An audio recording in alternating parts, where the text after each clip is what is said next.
Alright, Dragon Ball Sparking Zero has been out for about a month now, so what is the state of the game? I played the game for over 100 hours, going through the story mode, some custom battles, and the PvP and the rank system. And this is what I think of the game in its current state a month after launch.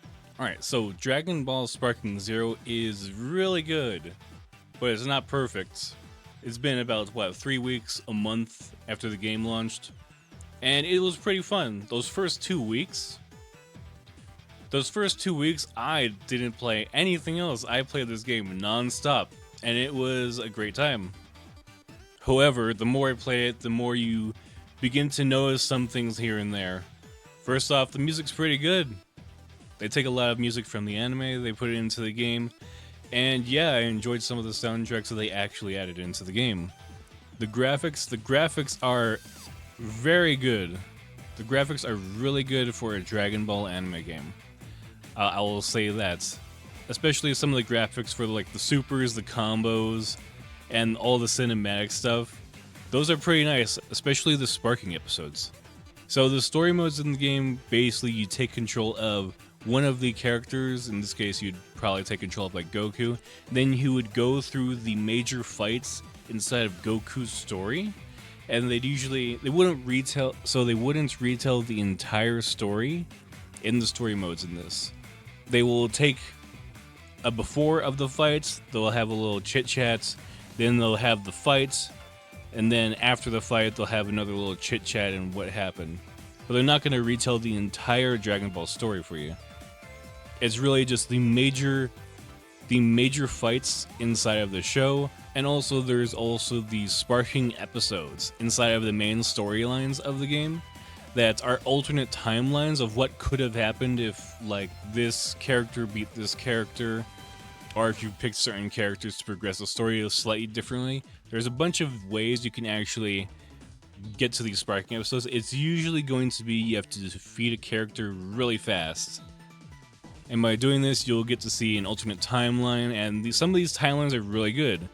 And some of these sparking episodes, the actual animated cinematic sparking episodes are really good. I wish they did those sparking episodes, but for like everything along the way, instead of the little slides that they do here and there in some of the story modes. It's a little disappointing they didn't add some of the other characters. It felt like they left a lot of stories out of it.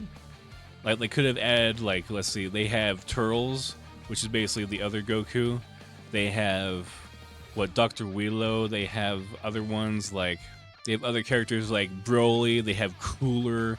They have all these characters that they have from movies and some of the episodes inside of the anime that just didn't make the cut and wasn't included at all inside of the story, which was a little disappointing, and I'm sure some people have the same opinion about that.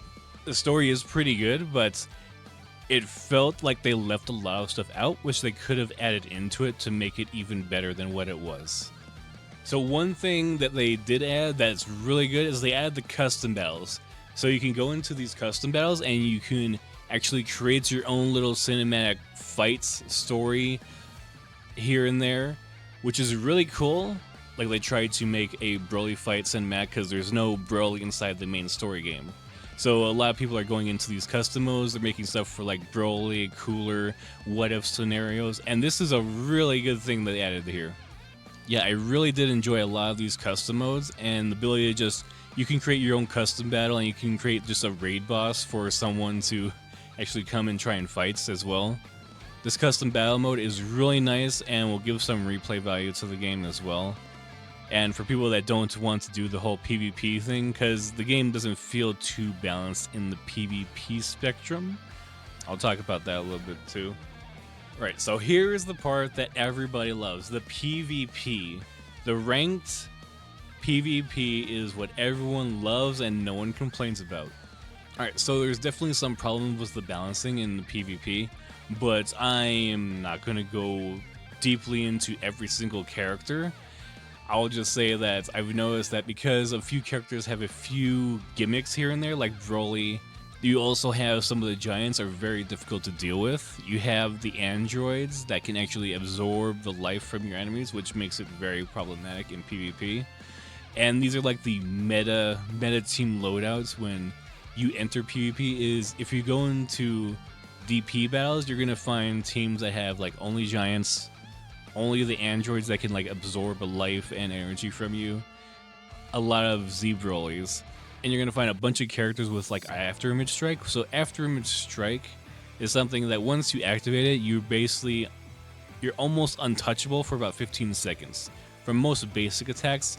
So people activate this and they just get super aggressive because anytime you try and attack them, they'll just appear behind you and just smack you around for free, basically. And there's a lot of people saying that this needs balance changes. And it probably does, but that is the current meta of the ranked mode in the DP battles anyway. So it seems like the ranked battles in this game is people just attempting to find the biggest cheese, the cheesiest way to win, and trying to go with that. And on top of the cheesy ways to win, you also have the problem of you have people trying to DC or rage quit. So if someone's losing or they think they're about to lose or they're going to have a hard fight, they'll pull the plug on their PlayStation or computer or whatever. It will cause the match to disconnect and they get no punishment. You basically wasted your time. You get no reward for it. You get no DP from it. I mean, you get no ranking points from it. They disconnected from the match. They don't get punished at all. They don't lose anything. And they basically just plug it back in, turn the game back on, and they just do it all over again. So this is kind of a problem, and a lot of people do not like this problem as well. Especially for an online ranked game. This is kind of dumb that there's no way to actually fight this. There's no kind of punishments. Like, you'd think they had something like, oh, if you actually do this, like, you can't play ranked for like a day or something, or if you actually like do this, you force a disconnect, you'd actually lose your ranking points anyway, and the one that actually stayed connected to the game would actually win the points for that match or something. They need to add something to the ranked mode so people stop doing this rage quitting nonsense. Anyway, that's for the ranked modes. So the world tournament and the regular battles for PvP is actually pretty fun compared to the nonsense I see in the ranked modes. So that's sometimes what I'd go for if I want to play PvP, but I really have no interest in playing the ranked modes at all until they actually fix some things or try and dish out some punishment for people that actually try and rage quit. So the ranked modes is really frustrating for the state that it's in right now, but the casual world tournament and the casual battles are pretty good. Especially if you're just trying to like beat up your friends and something like that, see who's more skilled at the game. With that being said, the game is overall pretty good. Albeit it's a little unbalanced, but they already said it was going to be unbalanced anyway before it even launched. But it seems like they recently nerfed a character, and they'll probably try to nerf characters and try and implement some type of punishment for people that actually rage quit. But there is a reason that the game lost like 90% of its player base on Steam.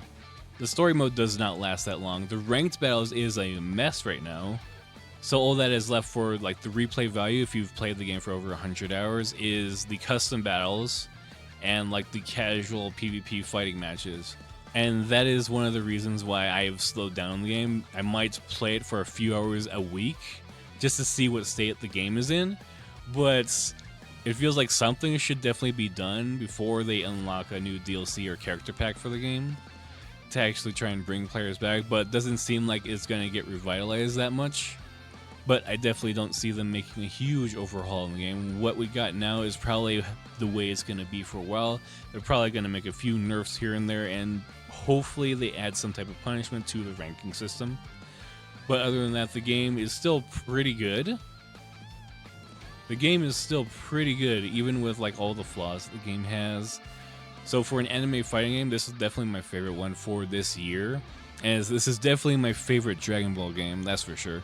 Game's pretty good. Game isn't perfect. It has some issues here and there. Hopefully they iron some of the main issues that people have with it.